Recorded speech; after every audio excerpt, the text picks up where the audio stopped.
दोस्तों नमस्कार। चर्चा का विषय में आप सभी का मैं विश्वपति स्वागत करता हूँ। चर्चा के विषय में आज चर्चा करूँगा जनरल नरवणे की किताब 4 स्टार ऑफ डेस्टिनी के मामले में संसद में आखिर झूठ कौन बोल रहा है, विपक्ष और विपक्ष के नेता राहुल गांधी या केंद्रीय सरकार। क्योंकि इस मामले में कुछ नए तथ्य सामने आए हैं, उन तथ्यों को लेकर आज आपसे चर्चा करूँगा।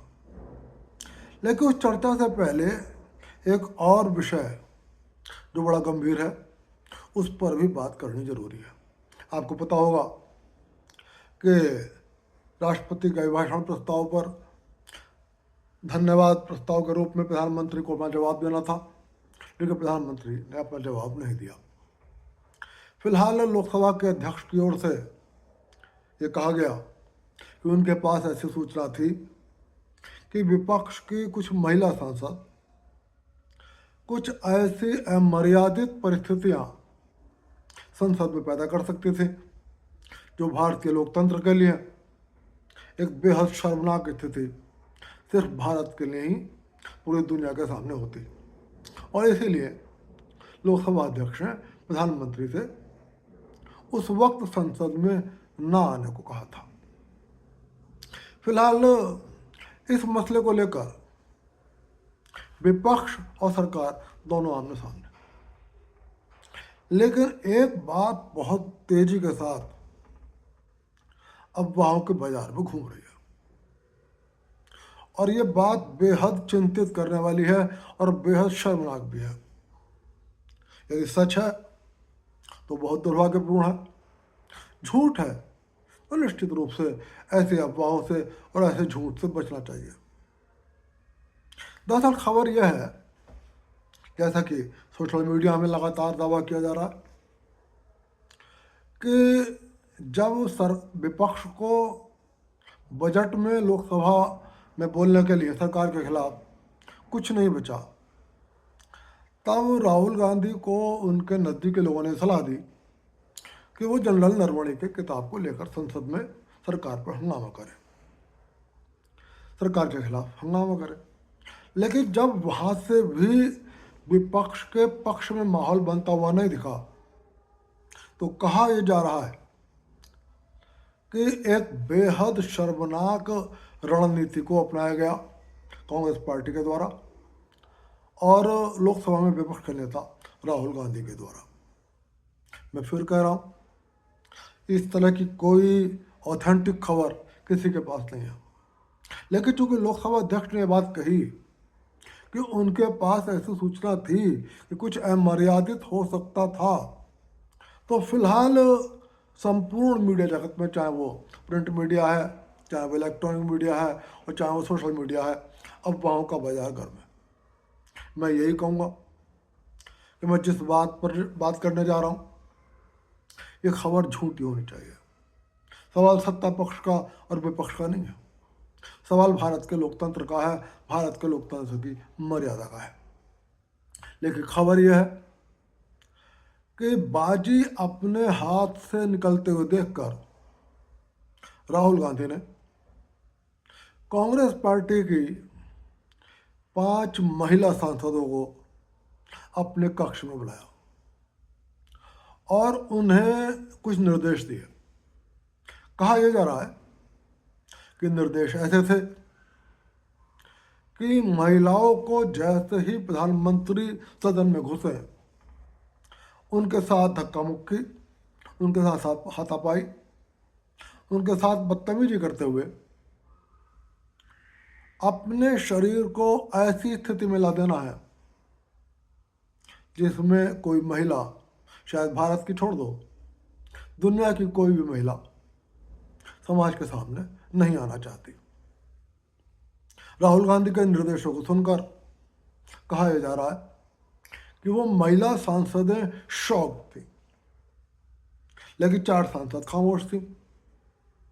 शायद उनकी मौन सहमति थी, लेकिन एक महिला सांसद को इसमें बेहद शर्म की स्थिति लगी और उन्होंने राहुल गांधी से कुछ संकोच जाहिर किया। राहुल गांधी इस पर बिगड़ गए। और कहा यह जा रहा है कि उस 5वीं कांग्रेस की महिला सांसद को राहुल गांधी ने जमकर फटकार लगाई और उनको अपमानित करते हुए उनसे यह भी कहा कि यदि मैं ना हूं तो आपकी हैसियत अपने लोकसभा क्षेत्र में 100 वोट हासिल करने की भी नहीं है। आप जो कुछ भी हो मेरी वजह से हो। और यही नहीं, राहुल गांधी ने इतनी उन्हें फटकार लगाई, कहा यह जा रहा है कि उस 5वीं महिला सांसद की आंखों से आंसू आ गए। लेकिन जब उसे ये लगा कि यदि उन्होंने राहुल गांधी की बात को नहीं माना तो शायद कांग्रेस पार्टी के अंदर उनका कैरियर, राजनीतिक कैरियर समाप्त हो सकता है, तो उन्होंने भी अपनी मौन सहमति दे दी। लेकिन चूंकि वो मन से इस निर्देशों को पचा नहीं पा रही थी, तो उन्होंने इंडी गठबंधन के सहयोगी संगठनों, जो और कांग्रेस का सहयोगी संगठन है, उनमें से कुछ महिला सांसदों से अपने संकोच को लेकर अपनी बात जाहिर कर दी और इंडी गठबंधन के ही एक राजनीतिक दल ने लोकसभा के अध्यक्ष को लोकसभा में पैदा होने वाली ऐसी अमर्यादित, आचरणहीन दुर्घटना के बारे में आशंका से व्यक्त कर दिया। दरअसल ये दल हालांकि इंडी गठबंधन में शामिल है, हालांकि ये भाजपा का विरोधी है, लेकिन ये राहुल गांधी की इस शर्मनाक निर्देशों से सहमत नहीं था और इसने भारतीय संसद को शर्म से बचाने के लिए, भारत के लोकतंत्र को पूरी दुनिया के सामने बेइज्जत होने से बचाने के लिए इस रणनीति को लोकसभा अध्यक्ष को बता दिया।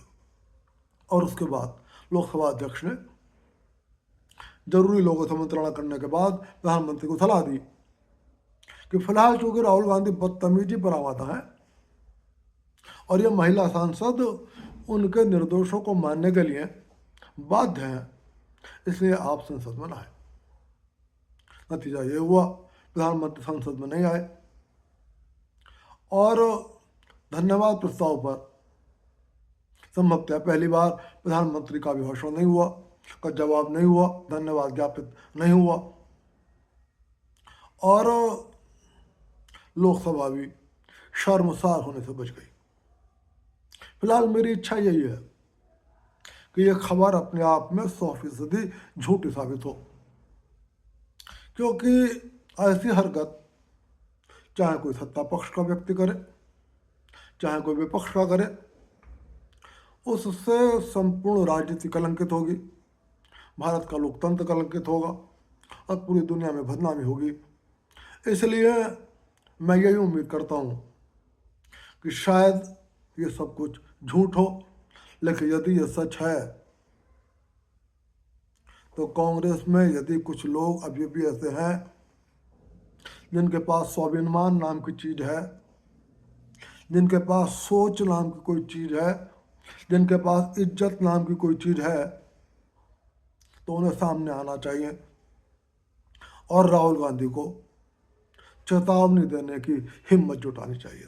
खैर, अब आ जाता हूँ मैं आपको उस किताब को लेकर। इस किताब के बारे में जब लोकसभा में बहस हुई थी तब भी मैंने संभवतः आपको पिछले वीडियो में एक बात कही थी कि जनरल नरवणे की किताब में जिस बात को लेकर राहुल गांधी हंगामा कर रहे हैं और उनके अनुसार जनरल नरवणे असंतुष्ट हैं प्रधानमंत्री के निर्देशों से, तो बकौल राहुल गांधी जो जनरल नरवणे ने अपनी किताब में लिखा था उसके हिसाब से भी प्रधानमंत्री ने उस वक्त के तत्कालीन सेनाध्यक्ष को निर्देश दिया था कि जो भी उचित हो वो करें, वो कदम उठाया जाए।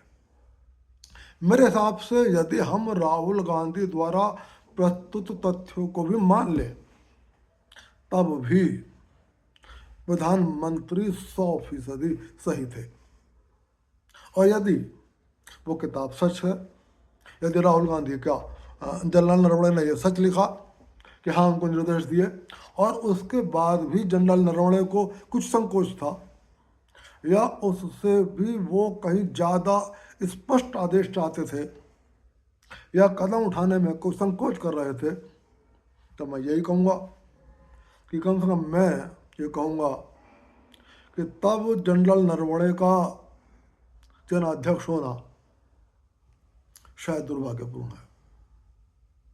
क्योंकि हालांकि सेनाध्यक्ष के लिए किसी भी तरीके के मैं कठोर शब्दों का इस्तेमाल नहीं करना चाहता। सेना, भारत की सेना का एक अपना सम्मान है, उसका अपना आचरण है। भारत की सेना ने अपने कामों से पूरी दुनिया में अपनी एक अलग पहचान बनाई है। तो मुझे अभी भी ये उम्मीद है कि शायद जनरल नरवणे को गलत तरीके से राहुल गांधी प्रस्तुत करने का प्रयास कर रहे थे। लेकिन एक नया तथ्य उभर कर सामने आया है, और वो नया तथ्य उभर कर ये सामने आया है कि जिस किताब को राहुल गांधी ने संसद में दिखाया उसका प्रकाशक था पेंगुइन इंडिया। उस पेंगुइन इंडिया ने एक बयान जारी करा है। ये बयान बेहद महत्वपूर्ण है। इस पेंगुइन इंडिया ने कहा है कि उसने ऐसी कोई भी किताब प्रकाशित नहीं करी है। इस पेंगुइन इंडिया ने कहा है कि ना तो प्रिंट फॉर्म में ना डिजिटल फॉर्म में, किसी भी फॉर्म में प्रकाशक ने ऐसी किताब प्रकाशित नहीं करी है।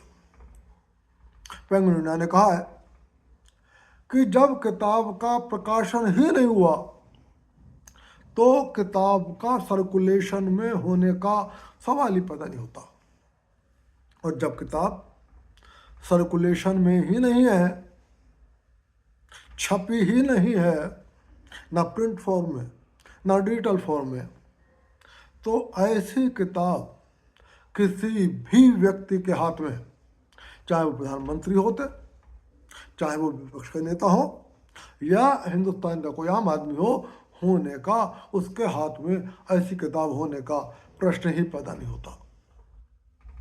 तो प्रकाशक ने साफ कहा कि जो किताब राहुल गांधी ने संसद में दिखाई है, उन्होंने ऐसी कोई किताब प्रकाशित नहीं करी। अब सवाल है कि जब किताब प्रकाशक साफ करा कि उसने ऐसी कोई किताब प्रकाशित नहीं करी, किसी भी फॉर्म में प्रकाशित नहीं करी, किताब छपी नहीं तो बटी नहीं, और बटी नहीं तो किसी के पास नहीं, तो फिर राहुल गांधी के हाथ पर क्या है? कौन झूठ बोल रहा है? क्या पेंगुइन इंडिया प्रकाशक झूठ बोल रहा है या राहुल गांधी झूठ बोल रहा है?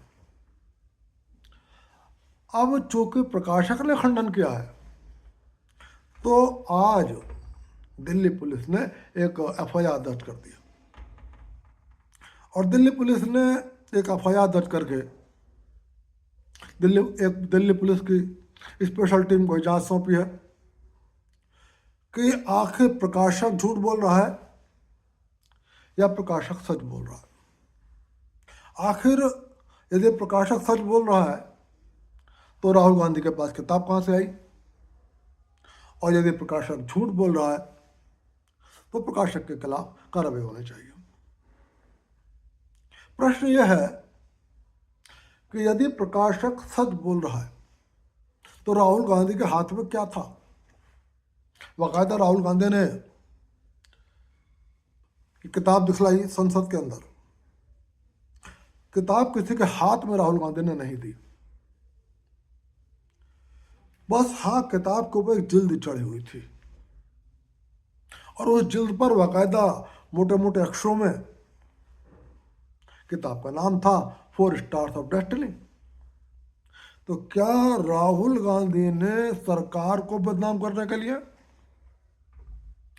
और जनरल नरवणे को विवादों में घसीटने के लिए कोई फर्जी किताब तैयार कराई? क्या दो गत्तों के बीच में बस ऐसे ही कागज लगा दिए गए और संसद के अंदर उसको लहरा दिया गया? जैसे कि आपको याद होगा, राहुल गांधी एक फर्जी डायरी लगातार संविधान संविधान के रूप में संसद में दिखला रहे थे, लेकिन बाद में पता लगा राहुल गांधी के हाथ में संविधान नहीं था, बल्कि एक छोटी सी पॉकेट डायरी थी जिसके ऊपर कॉन्स्टिट्यूशन लिखा गया था। अब क्या राहुल गांधी ने फिर इस तरीके की हरकत करी? यह आशंका इसलिए और ज़्यादा हो गई क्योंकि राहुल गांधी ने उस किताब के अंदर के जो कुछ लिखा है उसको लेकर संसद से बाहर एक शब्द भी नहीं बोला। उन्होंने साफ कहा, जो कुछ भी बोलना है वो संसद के अंदर बोलूंगा। उन्होंने वो किताब संसद के बाहर भी किसी के हाथ में नहीं दी और उन्होंने वो किताब संसद के अंदर भी किसी के हाथ में नहीं दी। यदि वो किताब छप गई थी तो वो कांग्रेस पार्टी के और बड़े नेताओं के हाथ में भी वो किताब की कॉपियाँ हो सकती थी। मल्लिकार्जुन खड़गे संसद के अंदर थे, उनके हाथ में किताब हो सकती थी। जयराम रमेश संसद के अंदर थे, उनके हाथ में किताब हो सकती थी। दिग्विजय सिंह संसद के अंदर थे, उनके हाथ में किताब हो सकती थी। शशि थरूर संसद के अंदर थे, किसी के हाथ में किताब नहीं थी। तो क्या एक किताब फर्जी तरीके से राहुल गांधी ने तैयार कराई और सरकार को और जनरल नरवणे को बदनाम करने का और उनको विवादों में घसीटने का प्रयास किया? यह आशंका एक बार फिर इसलिए और ज़्यादा बढ़ जाती है क्योंकि राहुल गांधी ने बस संसद में ही बात कही। संसद के अंदर और संसद के बाहर कहने में एक फ़र्क है, और वो फ़र्क यह है कि संसद में जो कुछ भी कहा जाएगा वो भारत की न्यायपालिका, भारत के क्रिमिनल कोड ऑफ कंडक्ट के अंतर्गत नहीं आता। यानी कि आप संसद में चाहे जितना झूठा, चाहे जितना मर्यादित, चाहे जितना शर्मसार करने वाला बयान दे दें, उस पर लोग, संसद के अध्यक्ष, लोकसभा का अध्यक्ष, राज्यसभा के अध्यक्ष तो आपके खिलाफ कार्रवाई कर सकते हैं, लेकिन भारत के कानून के अनुसार आपके खिलाफ, उस संसद के उस व्यक्ति के खिलाफ कोई कार्रवाई नहीं करी जा सकती। तो क्या राहुल गांधी के हाथ में फर्जी किताब थी और इसीलिए वो लोकसभा के सदन के पटल के बाहर उस बारे में एक शब्द भी कहने से बच रहे थे? यदि ये किताब एक फर्जी कॉपी थी, यदि ये नकली चीज़ थी, तो और भी चिंता करने का विषय है कि क्या भारत के अंदर राजनीति का स्तर इतना गिर गया है कि भारत में विपक्ष का नेता एक झूठी किताब लोकसभा के पटल पर पेश करेगा और उस झूठी किताब के आधार पर भारत की सेना को, भारत के सेनाध्यक्ष को विवादों में घसीटेगा और भारत सरकार के खिलाफ आरोप लगाएगा। हालांकि यहाँ पर मैं ये भी नहीं कहूँगा कि 100% राहुल गांधी ही झूठ हो सकते। झूठ की सुई प्रकाशक पेंगुइन इंडिया की ओर भी जा सकती है। इसलिए अच्छा हुआ दिल्ली पुलिस ने एक FIR दर्ज करी है। ये जांच होनी चाहिए। यदि राहुल गांधी कह रहे हैं किताब छपी है, किताब बटी है, किताब प्रकाशित हुई है, किताब सर्कुलेट हुई है, तो उसकी और कॉपियाँ कहाँ हैं राहुल गांधी की? फिर तो क्या, और फिर पेंगुइन इंडिया के खिलाफ कार्रवाई होनी चाहिए। और यदि पेंगुइन इंडिया कह रहा है उसके बाद सच है, तो फिर इस बात की जांच होनी चाहिए कि ये किताब फर्जी थी, किसने फर्जी तैयार कराई। और उस परिस्थिति में भले ही भारत का न्यायपालिका, भारत की कार्यपालिका राहुल गांधी के खिलाफ एक्शन लेने के लिए का अधिकार उसके पास ना हो, लेकिन तब उस परिस्थिति में लोकसभा के अध्यक्ष माननीय बिरला जी को निश्चित रूप से राहुल गांधी के खिलाफ कार्रवाई करनी चाहिए। मुझे पूरी उम्मीद है कि दिल्ली पुलिस किसी वास्तविक निष्कर्ष तक पहुंचेगी। यदि प्रकाशक पेंगुइन इंडिया झूठ बोल रहा है तो प्रकाशक के खिलाफ कड़ी कार्रवाई होनी चाहिए। यदि प्रकाशक सच बोल रहा है और राहुल गांधी झूठ बोल रहे हैं तो लोकसभा के अध्यक्ष को राहुल गांधी के खिलाफ कड़ी कार्रवाई करनी चाहिए, जिससे कि भविष्य में कोई और नेता इस तरीके की गैर जिम्मेदाराना हरकत ना कर सके और देश को ये भी पता लग सके कि आखिर इस किताब को लेकर कौन झूठ बोल रहा है। क्या सरकार झूठी है? क्या विपक्ष के नेता राहुल गांधी झूठे हैं? क्या किताब का प्रकाशक पेंगुइन इंडिया झूठा है? दोस्तों, चर्चा के विषय में आज की चर्चा यहीं तक। फिर मिलूँगा, फिर किसी विषय पर चर्चा करूँगा। अनुरोध कर रहा हूँ, वीडियो पसंद आए लाइक कर देना, चैनल को सब्सक्राइब कर देना। आप सभी को विश्वपति का नमस्कार।